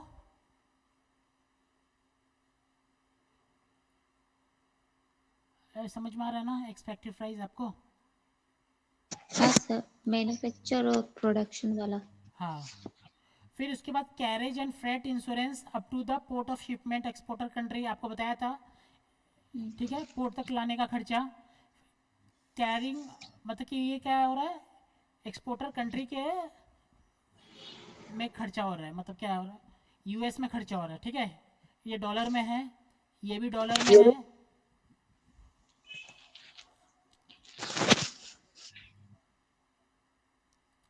ठीक है सर, ये एडजस्टमेंट करना पड़ेगा। एडजस्टमेंट मैं बता दूंगा क्या क्या एडजस्टमेंट है। ये FOB आ जाएगा एज पर कस्टम्स। सिस्टम। ठीक है। कॉस्ट ऑफ फ्रेट करना है, कितना है मैक्सिमम 20%। ठीक है, अगर एयर से है, मैं इसका सम्स कराऊंगा अभी, खाली ये याद रखो एयर से है तो जितना है उतना, लेकिन मैक्सिमम 20%। और कुछ नहीं दिया हुआ है, नॉट असर्टेनेबल, तो मैक्सिमम तो कितना direct 20% of F O of B. हाँ। F O B. इस पे आएंगे, सम्स करेंगे इसका, ठीक है। उसके बाद इंश्योरेंस, इंश्योरेंस अगर रहेगा तो इंश्योरेंस ऐड करेंगे, अगर नहीं रहेगा तो मैक्सिमम कितना है 1.125% of F O B. FOB। इससे ये क्या आ जाएगा CIF या फिर एसेसेबल वैल्यू। ठीक है, इतना हमको हाँ। अभी अभी समझ में आ रहा है ये। ठीक है, सम्स करते हैं।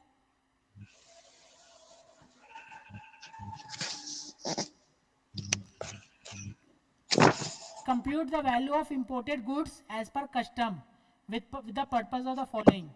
Price actually payable by the seller मतलब क्या है, वो जो यूएस में है।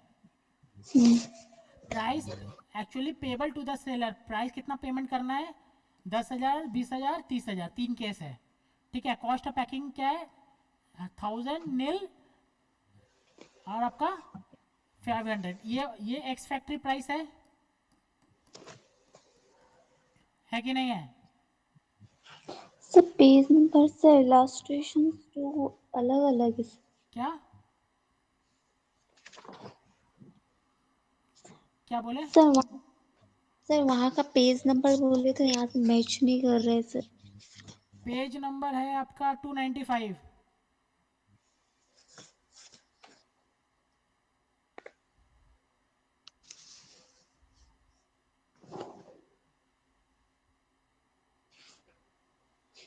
आ रहा है।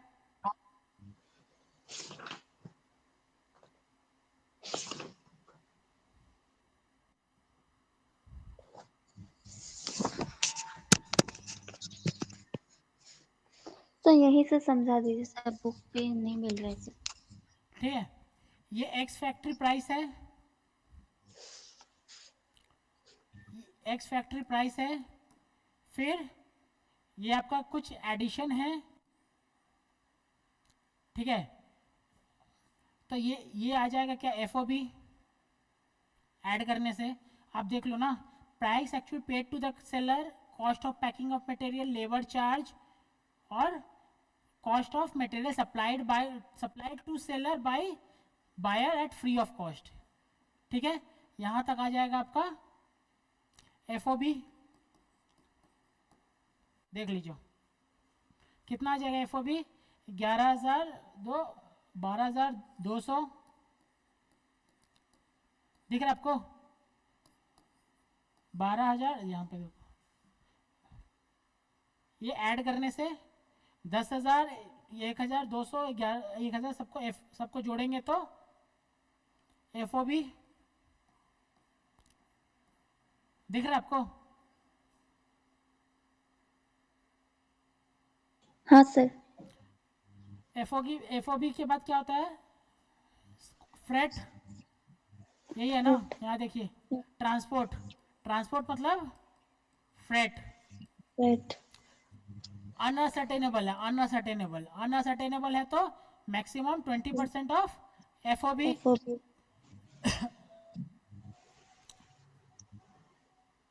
एफ ओ बी क्या है, sorry sir sorry FOB। Sorry sorry sorry sorry, ये इंश्योरेंस है। फ्रेट ये है ना, फ्रेट है ना 1000। हाँ। 1000 ये कितना अगर मतलब कि असर्टेनेबल है तो कितना है जो दिया हुआ है वो। ठीक है, जो दिया है वो सुनिए। और उसके बाद ये अनअसर्टेनेबल है तो ये कितना होगा मैक्सिमम 20%। 20। ये देखिए सी से आया है। ठीक है, ये एयर से आया है, एयर से फ्रेट कितना लग रहा है 12,000। 12। ठीक है, इसका 20% कितना होगा 6560 होगा होगा कि नहीं? हाँ सर, अगर जैसे फ्रेट का डायरेक्ट अगर अमाउंट है तो डायरेक्टली हम लोग अमाउंट ही लिख देंगे, जैसे केस 1 दिया है। केस 1 में अमाउंट है तो अमाउंट लिखेंगे, लेकिन मैक्सिमम कितना लिखेंगे? अगर असर्टेन, अगर सी से है, पहला बात देखेंगे किससे है, सी से है कि एयर, एयर। एयर से है। अगर सी से है तो जो अमाउंट है वही लिखेंगे, पहला बात ये। हाँ। दूसरा बात, एयर से है तो जो अमाउंट है वही लिखेंगे, लेकिन मैक्सिमम कितना है? 20%। 20। हाँ। तीसरा है, अगर अनअसर्टेनेबल है तो मान लेंगे, सोचो सी से ही है, और सारा का सब मैक्सिमम कितना रहेगा? 20%। 20। आ रहा, क्लियर है? हाँ सर। तो ये देखो, ये एयर से था, एयर से था तो इसका 20%, एफ का 20% कितना है? 6560, तो वो डालेंगे, हम्म। ठीक है। हाँ। इंश्योरेंस, इंश्योरेंस कितना लिखे? 1.125%, हाँ। ठीक है। तो इसका 12,200 का 1.125% कितना होगा? 1000, है कि नहीं? 0.25 सर, 137.25। क्या ये सर 1000 नहीं वो, आ रहा क्या? सर मैंने इंश्योरेंस का बोला, वो जो 1.125 है ना, इंश्योरेंस वाला बोला मैंने।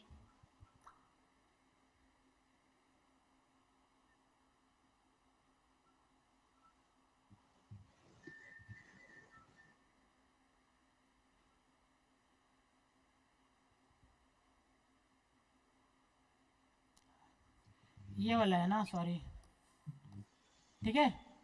हाँ। 137, पॉइंट टू इसका फाइव है सर। इसका इसका देखिए, इंश्योरेंस कितना है? अनसर्टेन, तो इसका भी 1.125%। हम्म। और इसका क्या है? असर्टेन। हम्म। इस इंश्योरेंस ये रहा 500, 500 असर्टेन, तो 500 का 500। आ रहा समझ में? हाँ सर। क्लियर है? मतलब मेरा बोलने का मतलब एफ आ गया, एफ आ गया, और इसमें क्या ऐड होगा? Cost of trans. Freight. Clear है? कॉस्ट ऑफ हाँ। फ्रेट, कॉस्ट ऑफ फ्रेट में 3 केस है। एक है एयर से है, एयर से है तो जो है वही लिखेंगे, लेकिन मैक्सिमम क्या है? 20% FOB का। 20%। दूसरा है अदर देन एयर है, तो दो हो सकता है, असर्टेनेबल है और नॉन असर्टेनेबल है, ठीक है। हाँ। अगर असर्टेनेबल है तो वही लिखेंगे जो है, अगर नॉन असर्टेनेबल है तो मैक्सिमम कितना लिखेंगे? 20% ऑफ 20%, F।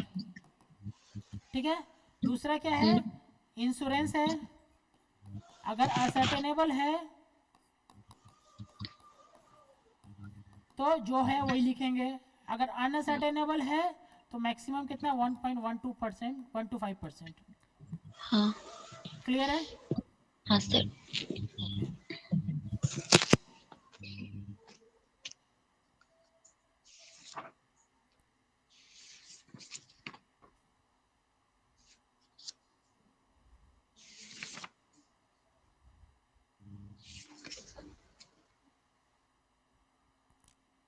अब ये समझ में आ रहा है, देख लीजिए।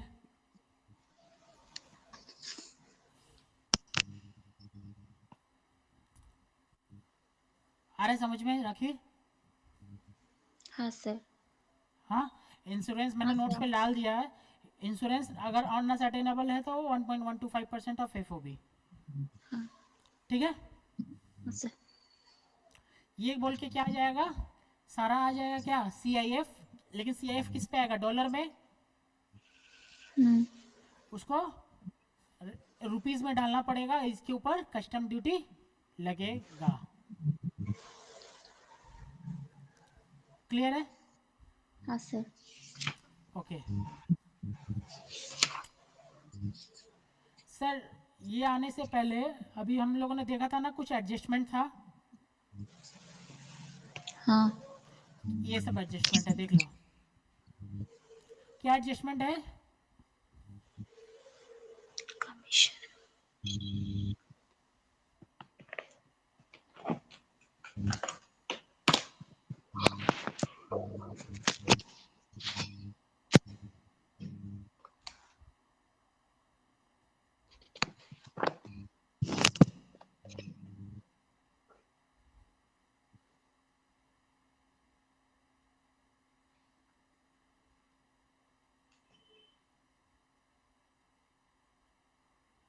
देखिए, ये आपका फ्रेट, मैंने आपसे बात किया ना, फ्रेट लेना है, इंश्योरेंस लेना है, इस तरह बोला ना।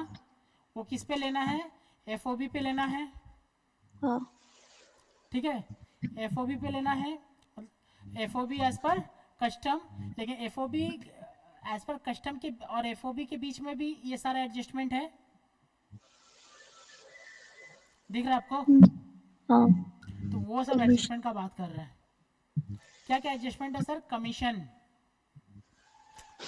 अरे कस्टम क्या चाहेगी कि एसेसेबल वैल्यू ज़्यादा हो या कम हो? सर ज़्यादा।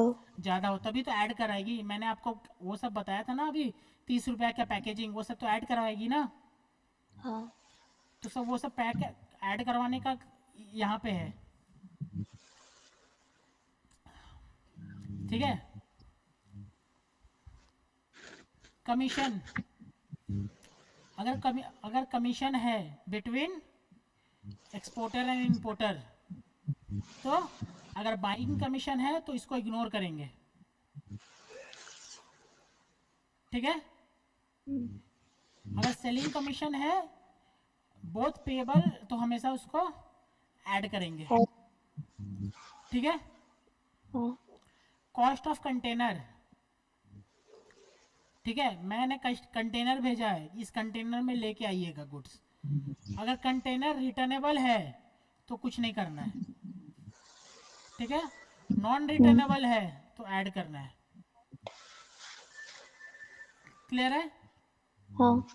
पैकिंग मैंने आपको बताया था ना, हमेशा ऐड करना है। आपने हाँ। पैकिंग कुछ भेज दिया है पहले से उसको, वो हमेशा ऐड करना है, क्लियर है? हाँ सर। हाँ। Materials, materials, tools, dies supplied from India. आपने वो जो गुड्स आप इंपोर्ट कर रहे हैं ना, वो गुड्स इंपोर्ट करने के लिए आपने खुद अपना एक मटेरियल भेजा है, या फिर डाइस भेजा है। डाइस मतलब क्या होता है? सांचा, ऐसा कुछ चीज़ भेजा है।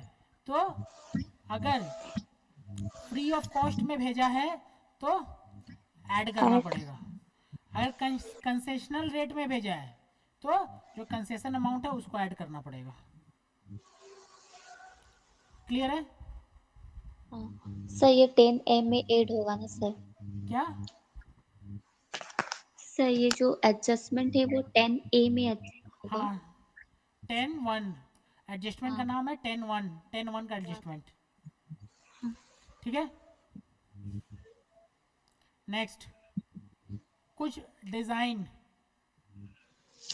डिज़ाइन डेवलपमेंट आर्टवर्क भेजा है। अगर इंडिया में आर्टवर्क कराया है तो कोई प्रॉब्लम नहीं है, ऐड करने की ज़रूरत नहीं है, नॉर्मल है ना। हाँ। अगर इंडिया के बाहर करवाया है तो ऐड करवाना पड़ेगा, क्लियर है? हाँ। रॉयल्टी, आपको कुछ रॉयल्टी मिलेगा इंपोर्टेड गुड से, तो वो रॉयल्टी को भी ऐड कराना पड़ेगा, ठीक है? मतलब कि सोचो, आप सोचो ऐसा है, आपने गुड्स मंगवाया है बाहर से, और आपसे सेलर बोला है कि मैं आपको गुड्स 100 में बेचता हूँ, मैं आपको गुड्स 90 में बेचूंगा, लेकिन आप जितना गुड्स आप इंडिया में बेचोगे ना, तो उस पर मेरे को रॉयल्टी चाहिए। आ रहा है समझ में? हाँ। तो रॉयल्टी का जितना भी अमाउंट है सब उस पर एज्यूम करके ऐड, मतलब कि हो सकता है कि आपने 10,000 क्वांटिटी मंगवाया और आप बेचेंगे आप बेचेंगे, सोचो 200 रुपया करके, हम्म, है कि नहीं? तो हाँ सर। 200 रुपया इंटू 10,000 कितना हो जाता है? 2 लाख, है ना? हाँ। है कि नहीं? हाँ सर। तो 2 लाख पे अगर वो रॉयल्टी 10% मांग रहा है, तो 20,000 रुपया रॉयल्टी मांग रहा है, तो 20,000 रुपया ऐड करना पड़ेगा कस्टम का वैल्यूशन में। क्लियर है? हाँ सर। एनी पार्ट और subsequent sale proceed to be added, कुछ और ऐसा सेल प्रोसीड है जो एक्सपोर्टर को मिलने वाला है, वो सारा ऐड करना पड़ेगा। ठीक है?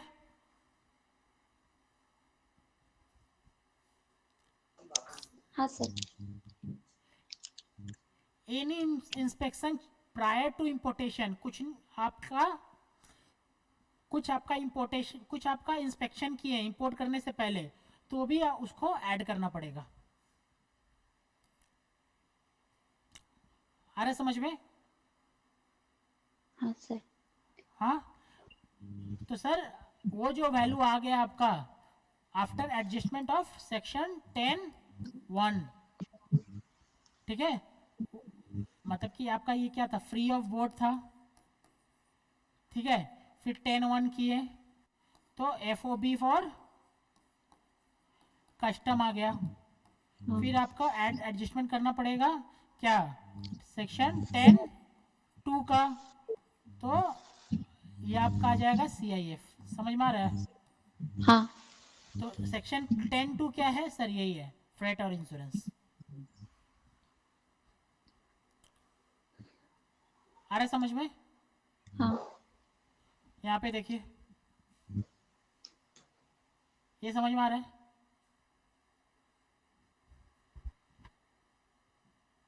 ये सेक्शन 10(1), ये ये सारा एडजस्टमेंट सेक्शन 10(2), समझ में आ रहा है? हाँ सर।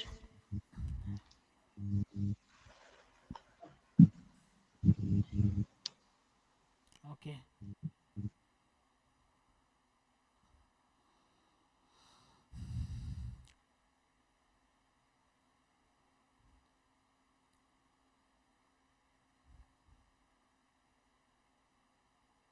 ये तो बता दिया, ये वैल्यूएशन रूल।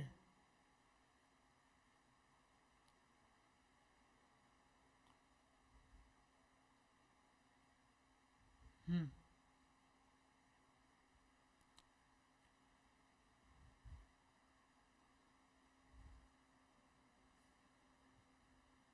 सेक्शन 14 में हम लोग क्या पढ़े थे? अच्छा, पर्सन इंचार्ज, मैंने बात किया था ना पर्सन इंचार्ज कब से। पर्सन इंचार्ज कौन रहता है? ये वाला ना। जो हाँ। तो पर्सन इंचार्ज का डेफिनेशन एक बार पढ़ लीजिए। पर्सन इंचार्ज क्या हो सकता है? वेसल का क्या होता है? मास्टर ऑफ द वेसल, बताया था आपको। हाँ। अगर एयरक्राफ्ट से आ रहा है तो कमांडर और पायलट इंचार्ज। हाँ,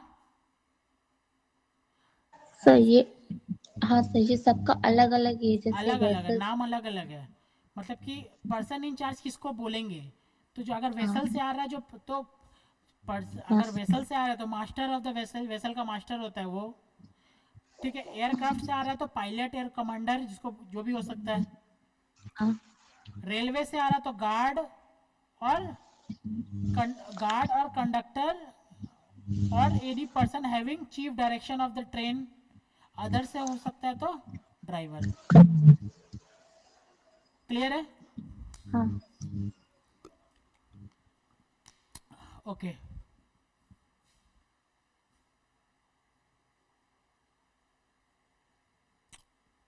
सेक्शन 14 अभी बताया था ना, ये सारा कंडीशन सेटिस्फाई करना पड़ेगा। हाँ सेक्शन, सर। तो वैल्यूएशन में दो सेक्शन है, सेक्शन 14 एंड सेक्शन 41 और 14(2). वैल्यूएशन रूल सब कहाँ लगता है सर? सेक्शन 14(1) में। क्लियर है? जो हाँ। वैल्यूएशन रूल निकालेंगे ना, रूल 3 टू रूल 12, वो कहाँ पे निकालेंगे? सेक्शन 14(1) में। लेकिन जो भी गुड्स आता है, हम लोग के पास जो गुड्स आता है ना, उसका सबसे पहले वैल्यूएशन कहाँ होता है? सेक्शन 14(2) में। 2. 2 में क्या बोलता है? Tariff value. आपको कुछ वैल्यू नहीं निकालना है। कुछ कुछ ऐसा गुड्स है ना जिस पे गवर्नमेंट बोल के रखी है कि उसका वैल्यू यही होगा, ठीक है? हाँ. वो कौन कौन सा वैल्यू होता है? कुछ इंपॉर्टेंट गुड्स होता है ना जो गवर्नमेंट के डिफेंस में काम आता है। हाँ, अरे डिफेंस डिफेंस मटेरियल आता है ना इम्पोर्ट होके, हाँ. वो सबसे गवर्नमेंट क्या करके रखी है? उसका वैल्यू फिक्स करके रखी है, ठीक है? तो सबसे पहले उसी को चेक करेंगे कि वो जो गुड्स आया है ना, वो उसका गवर्नमेंट क्या वैल्यू फिक्स करके रखी है क्या? Tariff value. अगर टैरिफ वैल्यू फिक्स करके रखी है तो यहाँ पे नहीं जाएंगे, यहीं पे आपका वैल्यूएशन हो जाएगा। तो गवर्नमेंट फिक्स की है, उसके लिए अलग से वैल्यूएशन करने की ज़रूरत नहीं है, ठीक है? और अगर यहाँ पे फिक्स नहीं की है तो कहाँ जाएंगे? 14(1) में, मतलब पहले 1. 14(2) में देखेंगे, फिर अगर नहीं हुआ तो 14(1) में जाएंगे, उल्टा है, ठीक है? हाँ. तो 14(1) में ट्रांजैक्शन वैल्यू कंसीडर करेंगे। ट्रांजैक्शन वैल्यू क्या होता है? The price paid by the importer to exporter, ठीक है? और उस पे क्या करेंगे? वैल्यूएशन रूल लगाएंगे, ठीक है? रूल कहाँ? रूल 3 टू रूल 12, समझ में आ रहा है? हाँ. ओके। और रूल जब लगा देंगे तो क्या आ जाएगा आपका? एफओबी। एफओबी पे ये सारा चार्ज, मतलब ये करेंगे। एफओबी पे क्या होगा? 10(1) एंड 10(2), तो क्या आ जाएगा? CIF। आ रहा है समझ में? मतलब कि हाँ. आपका transaction value is equals to assessable value होना पड़ेगा, फिर आपका वैल्यूएशन रूल लगेगा, फिर आपका जो आएगा वो एफओबी आएगा, फिर 10(2) 10(1) आएगा, फिर CIF आएगा। क्लियर है? हाँ. ये बता दिया आपको।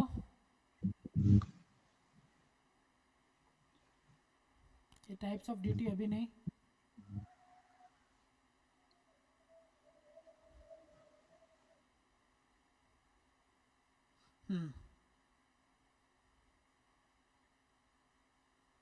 रूल 3 बता दिया था आपको, कंडीशंस। रूल 3 का कंडीशन बता दिया ना आपको। हाँ सर. रूल 4, रूल 4 क्या बोलता है? अगर आपका रूल 3 सेटिस्फाई नहीं कर रहा है तो आपको रूल 4 में जाना पड़ेगा। रूल 4 क्या बोलता है? अगर आपका रूल 3 सेटिस्फाई नहीं है, तीन तीन कंडीशन था ना रूल 3 में, हाँ सर. तो तीन कंडीशन अगर इम्पोर्ट. सेटिस्फाई नहीं कर रहा है तो रूल 4 में जाइए। रूल 4 में क्या बोल रहा है? Transaction value of identical goods, ठीक है? आपने जो गुड्स लेके आए हैं वो तीन कंडीशन सेटिस्फाई नहीं कर रहा है, इसका मतलब कहीं ना कहीं तो कुछ प्रॉब्लम है, ठीक है? तो आपको आइडेंटिकल गुड्स, आइडेंटिकल मतलब क्या हुआ? एकदम same to same, same to same. आप जैसा गुड्स लेके आ रहे हैं वैसे तो कोई और भी लेके आ रहा होगा ना, हाँ. उसका जो वैल्यूएशन होगा वो आप पे एप्लीकेबल हो जाएगा, ठीक है? सोचो आप माजा माजा का बॉटल लेके आ रहे थे, आप माजा का बॉटल लेके आ रहे थे, तो वो माजा का बॉटल जो दूसरा दूसरा इंपोर्टर लेके आ रहा था ना, उसका जो वैल्यूएशन होगा ना वो आप पे एप्लीकेबल हो जाएगा, ठीक है? हाँ. When transaction value of imported goods are rejected, rule 2 rule 12, ठीक है? Such goods shall be valued as per with identical goods, ठीक है? imported at about the same time in the same quantity या closest quantity at the same commercial level।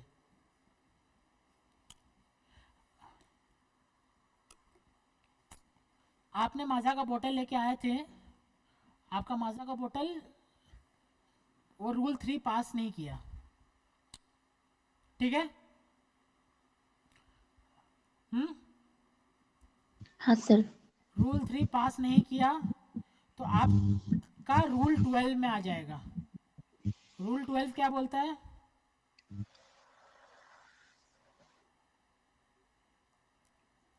Rule 12 क्या बोलता है? Sir rule 3 से तो रूल 4 पे जाना था रूल ना 4 सर। नहीं जाएगा, रूल 12 चला जाएगा। रूल 12 बोलता है your transaction, your value is accepted और रिजेक्टेड। रूल 12 क्या बोलता है? योर वैल्यू इज एक्सेप्टेड और रिजेक्टेड।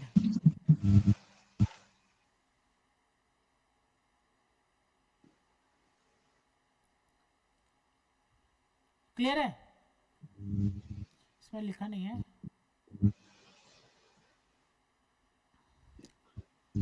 रूल 12 क्या बोलता है? वैल्यू इज एक्सेप्टेड और रिजेक्टेड। तो आपका क्या हो गया? रिजेक्टेड हो गया कि नहीं? रूल 3 से ये सेटिस्फाई नहीं हुआ, ठीक है? तो वो कहाँ चला जाएगा? रूल 12 क्या? रिजेक्टेड। फिर किस पे वैल्यूएशन होगा? रूल 4, ये भी रिजेक्ट हो गया, तो फिर कहाँ चला जाएगा? रूल 12 क्या? रिजेक्टेड। ये भी नहीं हुआ, फिर क्या हो जाएगा? रूल 5, ये क्या हो गया? ये भी सेटिस्फाई नहीं होगा, फिर ये क्या आ जाएगा? Rule 12 rejected. अब समझ में आ रहा है क्या? हाँ सर। सोचो, आपका रूल 7 ये सेटिस्फाई हो गया, तो आपका क्या कहाँ जाएगा? Rule 12 accepted. टिट। क्लियर है? आ रहा है समझ में? हाँ सर। तो रूल 3 में गए थे, सेटिस्फाई नहीं हुआ, आपका रूल 12 में रिजेक्टेड हो गया। तो आपको क्या लेना है कि आपने जो माजा का बॉटल मंगवाया था, आप पता करो, आप क्या पता करो, मतलब कि कस्टम पता करती है, ठीक है? वैल्यूएशन कौन करता है? कस्टम। हाँ। तो कस्टम पता करती है कि आपके जैसा ही मज़ा का बोतल किसी और इंपोर्टर ने मंगाया है क्या, एकदम सेम टाइम पे? सर सेम टाइम पे नहीं मंगाया है, क्लोजेस्ट टाइम पे मंगाया है क्या? तो बोलेगा हाँ क्लोजेस्ट टाइम पे मंगाया है, ठीक है? तो वो उसका जो वैल्यूएशन होगा, आपका वैल्यूएशन वही होगा। क्लियर है? हाँ तो और क्या होना चाहिए? सर सेम टाइम पे मंगाया है, सेम टाइम पे ही मंगाया है, तो जो उसका वैल्यूएशन है वो आपका वैल्यूएशन। सर सेम टाइम पे नहीं मंगाया, क्लोजेस्ट टाइम पे मंगाया है, तो सर जो उसका वैल्यूएशन वो आपका वैल्यूएशन। क्लियर है? सर सेम टाइम आपने मंगाया है 100 यूनिट, ठीक है? और सेम टाइम में आपका 1 लाख यूनिट्स आया है, ठीक है? और क्लोजेस्ट टाइम पे आपका 100 यूनिट्स आया है, तो किसका वैल्यूएशन आएगा? 100 यूनिट या सर। फिर 1 लाख यूनिट्स का? सर 100 का 100 क्लोजेस्ट। क्लोजेस्ट वाला, ठीक है? सर ये तो आइडेंटिकल गुड्स का केस में हुआ, अगर हाँ नॉन आइडेंटिकल आइडेंट। गुड्स। आइडेंटिकल तो गुड्स अगर मतलब क्या? जो आपने मंगाया है माजा, वैसे, इसने भी वही मंगाया है माजा। तो अगर नॉन आइडेंटिकल होगा तो आ रहा है सर। भाई, आ रहा है। ये क्लियर है? हाँ। Such goods shall be identical goods, closest quantity at the same commercial level, ठीक है? एडजस्टमेंट अलाउड, टाइम गैप का एडजस्टमेंट अलाउड है, क्वांटिटी डिफरेंस का एडजस्टमेंट अलाउड है, और डिफरेंस इन कस्टमर अगर कुछ